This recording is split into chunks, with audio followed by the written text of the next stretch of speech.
astig! Ang ganda naman ng 32 na to! Oh! Night Kids pala! Oo, Night Kids ka. Ako nga pala si Takeshi. Meron kasi nakapagsabi sa akin na dito ko daw matatagpuan ang mga miyembro ng Speedstars, kaya naisip ko na dito ako dumiretso para magtanong. Sabihin mo sa akin, kailan ko ba pwedeng bisitahin ang Mount Aquila para makita ang 86? Alam mo naman yung sinasabi ko, hindi ba? Miyembro ka ba ng Speedstars? Membro daw ako ng Speedstars? Wow! Ang sarap naman pakinggan nun sa tenga! Sa palagay ko, nagkamali yata ako na napagtanungan. Sige. Hindi ka nagkakamali ng pinagtanungan mo! Hindi mo kasi yata na itatanong. Matalik na kaibigan ako ng driver ng Aquina. Ano? Hindi naman sa pagmamayabang, pero kami yatang dalawang tinatawag na pinakamabilis na pare sa downhill ng aming team. Talaga? Pero syempre, hindi ko naman ipagkakaila na kahit pa paano, mas mabilis lang siya ng konti kumpara sa akin. Ngayon ko lang nalaman na napakataas pala ng skill level ng mga Speedstars. Ay, teka, mabalik tayo sa usapan. Kung gusto mo, maaari ko naman siyang kontakin kung talagang hinahanap mo nga siya. Syempre, matalik na kaibigan ko yata ang taong yun. O sige, sabihin mo na lang sa kanya. Sa susunod na Sabado, alas 10 ng gabi. Sa Sabado, alas 10 ng gabi? Sabihin mo, hihintayin siya ni Takeshi. Magkita kami sa tuktok ng Mount Aquina. Sa tuktok ng Mount Aquina? Magkakarera kaming dalawa. Sandali lang! Ulitin mo ang lahat ng sinabi mo sa akin! Ikitani! Umamin ka nga sa akin, tinanggap mo ba ang karerang inaalok nila sa'yo? Sana pinaalam mo sa amin bago ka gumawa ng desisyon. Wala yata akong alam tungkol dyan. Ano ba yan, ha? Anong ibig mo sabihin? Pinag-uusapan na kaya lahat ng tungkol doon? Isang downhill match sa pagitan ng 86 sa 32. Ng 86 at ano? Ang sabi ng mga nakakaalam, nagpunta dito si Nakasato. Hinahanap niya ang grupo ng Speedstar at naghahamon siya ng karera. Nakakainis naman talaga yun. Teka, Takumi, may alam ka ba tungkol dito? Wala akong kinalaman dyan. Walang nakakalam ni isa. Mukhang imposible naman yata yun. Patawarin niyo ako! Itsuki, huwag mo sabihin ikaw ang... Oh! Ako nga ang nakausap niya!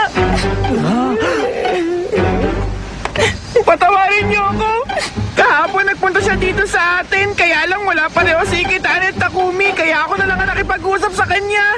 At nagpanggap ako na miyembro ako ng Speedstar at sinabi ko sa kanya na tinatanggap natin ang hamon niya. Alam niyo, nabigla lang naman kasi ako sa hamon niya sa atin. Bakit hindi mo kagad sinabi sa amin ang ginawa mong kalokohan? Bakit? Sasabihin ko naman talaga ang lahat sa inyo, kaya lang hindi ko kayo matsyempohan. Patawad, Takumi! Patawarin niyo ako! Kasalanan ko ang lahat! Ano pa bang magagawa ko?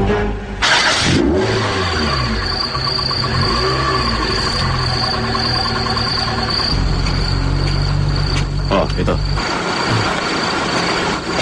Papa, magaling ba talaga ang 32? Ang 32 ba? Oo, anak. Magaling yun.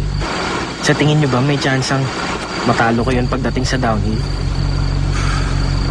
Para sa akin, di naman mahalaga kung 32 pa yon o ibang kotse.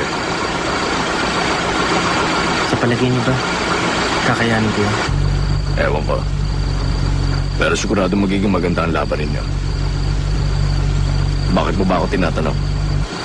Makikipagkarera ka ba sa isang 32? Wala lang po. Basta, naisip ko lang po. Sige, Papa.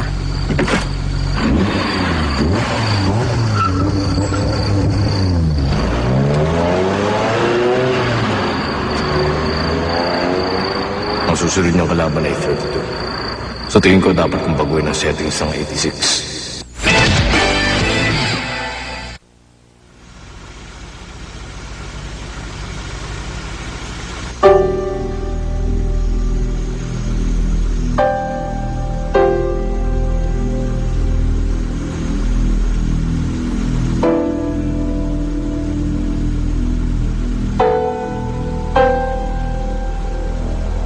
Napakabata pa niya. Hindi pa dapat ito nakikipaglaban sa mura niyang edad. At ang nakakabilib pa, Gamit niya ang ganitong klaseng sasakyan. Ano kayang klaseng teknik ang ginagawa niya sa pagpapatakbo nito? Sa kanyang edad sa ngayon, ay hindi ko akalain na napakahusay na niya. Yan ba ang GTR? Hindi ka dapat magpasindak sa ganitong uri ng sasakyan. Dahil pangkaraniwan lang din ang sasakyan na ito. Kaya na rito makipagsabay ng FR. Wala na may pinagkaiba ang system ng sasakyan mo rito. Ako si Takeshi, isang Night Kids. Ikaw, anong pangalan mo? Takumi Fujiwara. Tatandaan ko ang pangalan na yan. Simulan na natin ang laban. Takumi! Galing ang laban! Keisuke, kailangan nating sundan ang kanilang laban kaya sumakay ka na, bilisan mo. Magsisimula na sila, tayo na. 5, 4, 3, 2, 1, go!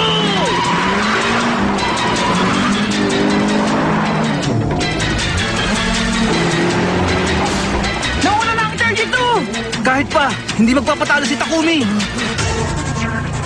Ayan na sila. Gamitin mo ang seatbelt mo.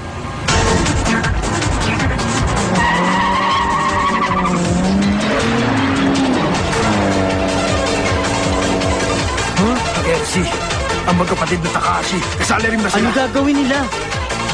Anong ibig sabihin nito? Tatlong sasakyan. Super battle ba ang mangyayari ngayon? Jack, isa na namang tumahigpit na laban!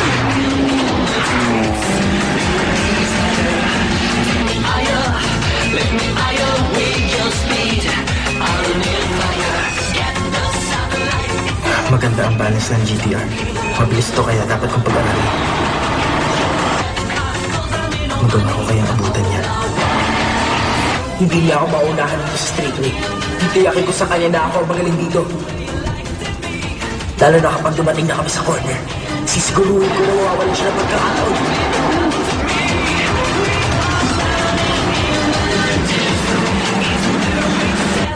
Tignan mo ang axle niya. Sa tingin ko para bang hinihintay niya ang 86. Ang ginagawang ito ni Takeshi ay isang malaking pagkakamali sa laban. Ayan na. Patungo na sila sa corner. Ang tatlong sasakyan ang dumarating.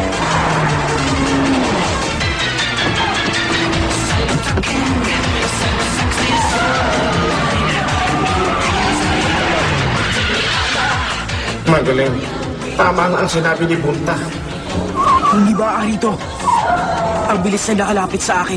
Pero kahit na ano mangyari, hindi ako magpapatalo sa kanya bilis.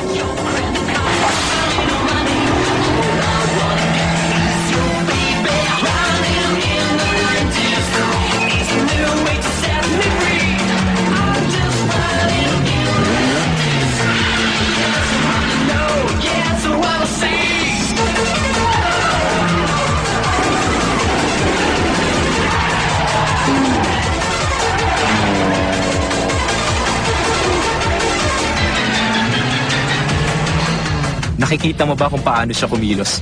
Mukhang napakahusay niya magpatakbo ng drift. Sa ilang segundo ay nagawa niyang mapabilis ang kanyang takbo. Alam mo na siguro ang mangyayari sa labang ito. Si Takumi ay may sariling estilo ng pagpapatakbo ng kanyang 86 at nakikita ko na nagagawa niyang kontrolin ang bilis nito. Ang ginagawa niyang pagkontrol sa kanyang sasakyan ay tulad ng ginagawa akong pagkontrol sa aking FC. Kaya ba may posibilidad na talunin niya yung si Takeshi? Matatalo ba niya? Yun ba ang ibig mong sabihin? Hindi. Hindi dapat mangyari to. Hindi ko dapat pairali na matinding tensyon na nararamdaman ko ngayon sa aking sarili. Hindi ako dapat magpataid. Kailangan maging kalmado lang ako. Humanda ka sa akin.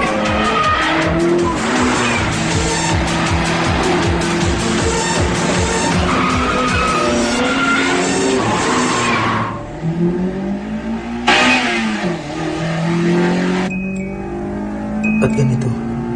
Parang iba yata ang nararamdaman ko ngayon sa takbo ng sasakyan to. Hindi naman to ganito dati nung huling ginamit ko. Kakaiba ang bilis niya ngayon at ang sarap ihata. Siguro may inayos dito si Papa. Siguro pinalitan niya ng battery kaya mas lalo bumilis ang takbo nito. Siguro kaya niya ito inayos ay dahil alam niya na mapapalaban ako ngayon. Ngayon alam ko na ang dapat kong gawin para mas lalo ko itong mapatakbo na mas mabilis pa.